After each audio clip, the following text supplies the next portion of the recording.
Job, capítulo 2. Libro de Job, capítulo 2. Vive Jesús. Del 7 al 10. Libro de Job, capítulo 2. Del verso 7 al verso 10. Vive Jesús. Vive Jesús. Vamos a leer la palabra de Dios en el nombre del Padre, del Hijo y del Espíritu Santo. Amén. Entonces salió Satanás de la presencia de Jehová e hirió a Job con una sarna maligna desde la planta del pie hasta la coronilla de la cabeza. Y tomaba Job un tiesto para rascarse con él y estaba sentado en medio de ceniza. Entonces le dijo su mujer: ¿aún tienes tu integridad? Maldice a Dios y muérete.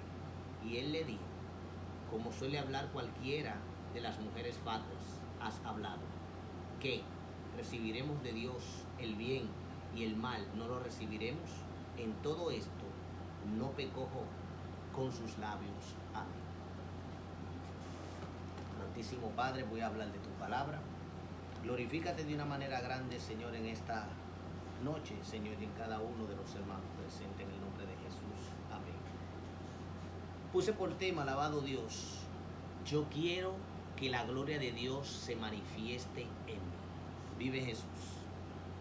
Vemos acá la historia de Job, en el cual su esposa le dice estas palabras a un hombre que tiene aflicción, que está afligido, que tiene dolor, que está pasando por una situación. Pero este hombre era tanto lleno de Dios que él sabía que Dios era tan grande que seguía aún así orando a Dios. Se sentó en ceniza. Eso significa estar en duelo, eso significa humillación, eso significa estoy aquí todavía firme, alabado sea Jesús. Como tuvo Dios misericordia de aquel, alabado Dios, rey de Nínive, que también y proganó ayuno a aquellos animales, a las personas y a todos aquellos que ayunaron, y Dios tuvo misericordia y apartó su ira de aquella ciudad. De la misma manera, Job no había pecado contra Dios, pero seguía todavía adorando y glorificando a Dios. Y para aquella mujer se le hacía un poco raro y decía: wow, pero tú todavía sigues adorando a Dios. El verdadero cristiano no se dobla. Vive Jesús. Sigue fiel, sigue orando, sigue creyendo y sigue esperando. Vemos una mujer, alabado Dios, aquella viuda que tenía 18 años encorvada, alabado sea Dios. Oiga, 18 años encorvada, y aún esa mujer seguía yendo a la iglesia, orándole a Dios, tal vez por esa situación, pero nunca dejó de ir. Dice la Biblia que Jesús dijo que esta mujer la tenía atada por 18 años. ¿Quién? Satanás la tenía atada. Y cuando Dios suelta la palabra en un día de reposo, en el cual el sacerdote de esa iglesia, alabado sea Dios, de una vez lo primero que dijo: no es lícito hacer, alabado Dios, sanidad en el día de reposo. Y Jesús le dijo rápidamente: hipócrita, ¿cuál de ustedes a sus bueyes el día de reposo, si se está hundiendo en un hoyo, cae en un hoyo, no lo saca? Y esta, oiga lo que le dice Jesús, y esta hija de Abraham no habría de ser liberada. Oiga, hija de Abraham. Eso significa que aquella mujer era cristiana y tenía 18 años esperando esa sanidad. Bendito sea Jesús. Y vemos la fe de aquella mujer, porque aún seguía con su encorvamiento llegando al templo. Y es difícil para algunas personas llegar al templo, alabado sea Jesús. Yo no sé a cuántos de ustedes se le ha hecho difícil poder llegar al templo, tal vez un día o 2 días. Hay días que nosotros tenemos que vamos y ahogándonos corriendo porque se nos está pasando la hora y llegando. Y David, el salmista, decía, oh, gloria a Dios, que era una bendición estar en la casa de Dios, que 1000 fuera de ellos.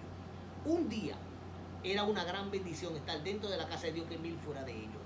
Y esto acontece y le va dando esta situación a este hombre de Dios, porque dice la palabra de Dios en el capítulo 1 del verso 8, dice: y Jehová dijo a Satanás: ¿no has considerado a mi siervo Job, que no hay otro como él en la tierra, varón perfecto y recto, temeroso de Dios y apartado del mal? Pero las palabras que salieron de Satanás hacia Dios fueron: ¿acaso Job sirve a Dios de balde? Jesús le dijo una vez, alabado sea Dios, a Pedro, cuando le estaba diciendo que no te acontezca nada de esto, Señor. Y el Señor lo reprendió y le dijo: apártate de mí, Satanás. Y las palabras que salieron de Jesús fueron: porque tú solamente pones las miradas en las cosas de los hombres y no en Dios. Y estas palabras salieron aquí de Satanás diciéndole: ¿acaso Job adora a Dios de balde? O sea, para que usted vea dónde que Satanás tiene los ojos. Satanás tiene los ojos en las cosas de usted, en las cosas mías, en las cosas de los hombres. Nunca le ha interesado tener la cosa de Dios. Él quisiera tener el trono de Dios. Bendito sea Jesús. Y son cosas que van sucediendo y van aconteciendo en el momento. Pero en todas esas situaciones que atravesó Job, primero le sucede cuando le roban el ganado, cuando estaba hablando ese, llegaba el otro y hablaba de todas esas situaciones que le acontecieron. Mataron a los siervos a filo de espada, llegaron los sabeos, llegaron los heveos y mataron a toda esa gente. Y las palabras de Job que salieron, porque Satanás lo que quería era que Job blasfemara contra el nombre de Dios. Pero vemos las palabras de Job que salen en el verso 20 del capítulo 1, diciendo: entonces Job se levantó y rasgó su manto y rasuró su cabeza y se postró en tierra y adoró. Oiga, lo que hace Job, él no está pendiente en las cosas que él tiene y que le han acontecido, sino que hace tiempo que ya él venía orando, no para que tuviera más, sino que hacía todas esas oraciones y hacía todo ese sacrificio por sus hijos. Job decía: por si acaso mis hijos han pecado contra Dios. Y hacía eso, dice la Biblia, todos los días. No había un día que ese hombre no sacrificaba, que no trataba de que Dios tuviera misericordia de él, de sus hijos, pidiendo perdón a todo momento. Y era un hombre que Dios dice que era perfecto. Y todos esos sacrificios. Porque nosotros, a pesar de que somos salvos, tenemos que seguir orando y tenemos que seguir ayunando. Aún no se ha parado, aún Cristo no ha llegado. Nosotros tenemos que seguir haciéndolo hasta que el Señor venga. Dice el verso 21: y dijo: desnudo salí del vientre de mi madre, y desnudo volveré allá. Jehová dio, Jehová quitó, sea el nombre de Jehová bendito. Y bendijo el nombre de Dios en aquella situación que estaba atravesando. Y vemos a este hombre, que este hombre todo el tiempo fue fiel a Dios y en ninguna de las cosas maldijo a Dios. Pero también luego que sucede esa primera parte, ese sufrimiento que llega, que es después, luego vuelve la segunda, que es cuando la mujer le dice: aún tú sigues creyendo, tú sigues aún todavía esperando, tú sigues aún todavía. No se sabe cuántas palabras salieron de aquella mujer, solamente registramos en la Biblia lo que ella le dijo. Pero Satanás volvió otra vez a la presencia de Dios, para que usted vea si Satanás conoce al hombre, al ser humano, de arriba, desde los pies de la cabeza, lo conoce. Y le dice a Dios, piel por piel, todo lo dará el hombre por su vida. Y vemos mucha gente enferma hoy en día, que cuando están en una cama dicen: yo doy lo que sea por estar sano. Mire a ver a aquella mujer del flujo de sangre, dice la Biblia que gastó todo. Mire a ver si Satanás no conoce a nosotros, para que usted vea. Por eso a él se le hace fácil atacar. Así cualquiera ataca. Así cualquiera ataca y amenaza. Pero lo bueno de esto es que, como dice el libro de Hebreos, capítulo 2, puesto los ojos en Jesús, el único. Solamente en él. No dice puesto los ojos en Pedro, no dice puesto los ojos en X apóstol, no dice puesto los ojos en aquel hombre, no dice puesto los ojos en el que predica bonito, sino dice puesto los ojos en Jesús, el autor y consumador de la fe. Bendito sea Dios. Y cuando usted tiene la mirada en Jesús, mire, no hay diablo que él lo mueva a usted, porque sus ojos están en Cristo. Cuando Zaqueo se sube en ese árbol, que no lo veía, que cuando se ve cara a cara, Jesús le dice: hoy quiero entrar a tu casa. Zaqueo abrió la puerta, llegaron, pero dice la Biblia que iban algunos murmurando, y murmuraban porque sabían que era un publicano, que era un hombre que robaba, era un funcionario de lo de hoy en día, que son ladrones tapados. Pero él tenía tanto deseo de ver a Dios, que dice Jesús que llegó la salvación a la casa. Cuando ese hombre, ¿usted cree que él no escuchó todas esas críticas y todas esas cosas? Él le escuchó todas, pero su mirada estaba en ¿quién? En Jesús. No le prestó atención a nadie. Solamente en Dios era el que estaba. Por eso fue que la gloria de Dios se manifestó en Zaqueo. Por eso fue que Dios dijo, ha llegado la salvación a este lugar. Y empezó él a todo el que le quitó, pagárselo 2, 3 y 4 veces, como dice la palabra de Dios. Entonces, vemos aquí todas estas cosas que van sucediendo, pero la gloria de Dios se ha de manifestar en cada uno de nosotros en su momento. Aquel hombre también del estanque de Betesda era un paralítico, 38 años, queriendo ser sano. Y Jesús le hace una pregunta, ¿quieres ser sano? Y él le dice, sí, Señor, pero cuando yo llego, llega uno más rápido que yo, y el ángel agita el agua, y entra primero al estanque que yo y es sano. Y el Señor en ese momento le dio la sanidad de una vez. 38 años, oiga qué fe. Un hombre que era paralítico, o sea, era casi imposible poder llegar allá, más primero que otro que tuviera sus 2 pies buenos y tuviera una enfermedad diferente a la de él. Pero ese hombre todavía seguía creyendo. Y a veces Dios permite las aflicciones y permite las cosas porque Él no quiere que nosotros atravesemos por cosas. ¿Por qué? Porque a veces cuando nos da esa petición, nosotros nos apartamos de Dios. Ese hombre cuando fue sano, Dios lo encuentra, Jesús lo encuentra en la iglesia, en la sinagoga, dice la Biblia. ¿Y sabe cuáles fueron las palabras que le dijo Jesús a ese hombre que fue sano hace 38 años que estaba enfermo, paralítico, y Dios lo sanó? Y cuando Jesús se lo encuentra en la sinagoga, le dice, hey, fuiste sanado, no peques más. Entonces, usted ve por qué era que lo tenía 38 años paralítico. Estaba más seguro y mejor cuando era paralítico que cuando se sanó. ¿Qué hizo? Lo que hace es que va y lo acusa a Dios y va y busca los escribas y los fariseos. Ese fue el que me sanó. Y procuraban matar a Jesús.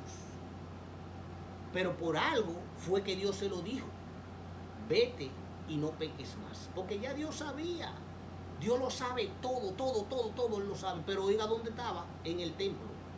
Ya no estaba afuera, ya estaba adentro. Y cuando no estaba en el templo, que no podía llegar al templo, estaba mejor que ahora que está llegando. Entonces, esto sucede para que la gloria de Dios se manifieste. Toda tu situación que tal vez tú estás atravesando es para que la gloria de Dios se manifieste. Yo no sé cuál es tu situación, yo no sé cuál es tu problema, yo no sé cuál es tu necesidad, si es de finanzas, si es de problemas de familiares, si es que tú tienes problemas en tu matrimonio, si es que tú tienes cualquier tipo de cosa. Yo lo único que sé que todo eso pasará o pasa es porque la gloria de Dios se ha de manifestar en tu vida. Había un ciego de nacimiento, oiga esto, un ciego de nacimiento, que en ese tiempo el mismo ciego da testimonio y dice que nadie ha sido sanado de visión en el tiempo antiguo. Y esa palabra a mí, yo estoy leyendo mucha Biblia y leo la Biblia. Y cuando yo leí una vez, porque esto es una fuente, uno aprende cosas nuevas, yo dije, wow, ningún profeta le dio la vista a nadie. Y yo empecé a buscar y digo, pero mira que este ciego tiene la razón. Y eso ahí, cuando él dice esa palabra, que nadie había hecho esto antes y que Dios no oye al pecador. Estaba hablando él ya con las personas que estaban adentro de la iglesia, que estaban acusando a Jesucristo, que los milagros que él hacía no venían de parte de Dios. Y este hombre fue sanado de nacimiento, pero los discípulos anteriormente le habían preguntado algo. Señor, este hombre, ¿por qué es así ciego de nacimiento? ¿Sabe usted que hay muchas personas el día de hoy que se preguntan, pero ¿y por qué Dios permitió que ese hombre naciera con un tumor? Pero ¿y por qué Dios permitió ese abuso? Si Dios es real, porque Él impío así que piensa y habla. Pero nosotros que tenemos la palabra, que tenemos a Dios, ni siquiera nos atrevemos a opinar del caso. ¿Por qué? Porque sabemos que Dios sabe lo que hace. Pero los discípulos le hicieron la pregunta, ¿quién pecó? Sus padres. Y la palabra que Jesús le dijo, alabado Dios, fue, no pecó ni pecaron sus padres, sino que nació ciego para que la gloria de Dios se manifieste. Dice la palabra que escupió en el suelo, hizo lodo, le puso en los ojos y le dijo, vete y enjuágate en el estanque que se llama Siloé, que traducido significa enviado. Y allá recobró la vista. Entonces, todo ese tipo de cosas que acontece, aunque a veces nos duele, aunque a veces estamos pasando y a veces oramos y que como que parece como que Dios no está oyendo y se pone a veces uno como el profeta Habacuc que dice, Señor, pero tú como sordo, ciego y mudo. Alabado sea Jesús, pero es así. Y Dios permite todas esas cosas para que su gloria se manifieste. Ahora, tenemos que creer y tener fe. ¿Por qué? Porque todo será a su tiempo. Escuche. Aquel paralítico fueron 38 años, pero llegó la sanidad. Aquella mujer fueron 10 años con el flujo de sangre, pero llegó la sanidad. La hija de Jairo fue un día, se murió y la resucitó. Gloria a Dios, que fue rápido. Pero su amigo Lázaro, fueron 4 días. Ya el cuerpo estaba totalmente deshecho. Y la gloria de Dios también se manifestó. Y hay muchísimas cosas que han acontecido y que han sucedido que Dios la hace en su tiempo. Aunque a veces, ¿por qué lo permitirá? Él sabe por qué lo permite o qué yo tengo que aprender de eso. Por eso Él lo permite de esa manera. ¿Qué yo tengo que aprender? ¿Por qué yo pasé por esta situación? La situación que tú atraviesas no es de balde. Porque lo que pasa es que si nosotros, cada vez que le pidamos a Dios que nos da las cosas y nos las da, entonces nosotros no vamos a aprender nunca. Y cuando estamos atravesando por la situación, también eso lo que hace es que trae paciencia. La Biblia dice que cuando uno está atravesando por situaciones, eso da paciencia. Y cuando eso da paciencia, entonces ya cuando usted se ve en otra aflicción, usted está mal calmado, ya usted no lo coge tan rápido. Y todo ese tipo de cosas suceden es por eso, para que la gloria de Dios se manifieste en mi vida, se manifieste en tu vida. Yo he visto muchísimos milagros que Dios ha hecho en mi vida, con mis hijos, con mi familia. Y gloria a Dios por eso. A veces lo contesta de una vez, a veces no lo contesta de una vez, a veces ni siquiera me da respuesta. Pero yo sigo creyéndole a Dios, como todas estas personas seguían creyendo y recibían su sanidad. Ahora, no te canses, sigue esperando. Si aquella duró 10 años, la otra duró 18 y aquel duró 38, ¿cuánto más no hará Dios por ti? Pueda ser que sea hoy, pueda que sea mañana, sea cuando sea. Solamente sigue creyéndole a Dios y poniendo la mirada en Jesús. ¿Por qué? Porque te vas a topar con alguna situación, sea con un hermano, sea con una hermana, que te van a herir. Son seres humanos, no lo hacen porque quieren, no lo hacen a propósito. Pero por una herida no dejes a Dios, porque Dios siempre estará contigo. A veces nosotros lo dejamos a Él y Él aún sigue ahí con nosotros. Pero si tú eres fiel, varón, varona, si tú eres fiel, Dios se va a glorificar en tu vida. Y mira cómo Job le fue fiel a Dios hasta la muerte. Hasta la muerte le fue fiel a Dios. Ni siquiera maldijo el nombre de Dios, que era lo que Satanás quería. Porque Satanás lo que hace es que busca un propósito para él tratar de ver si tú puedes maldecir a Dios.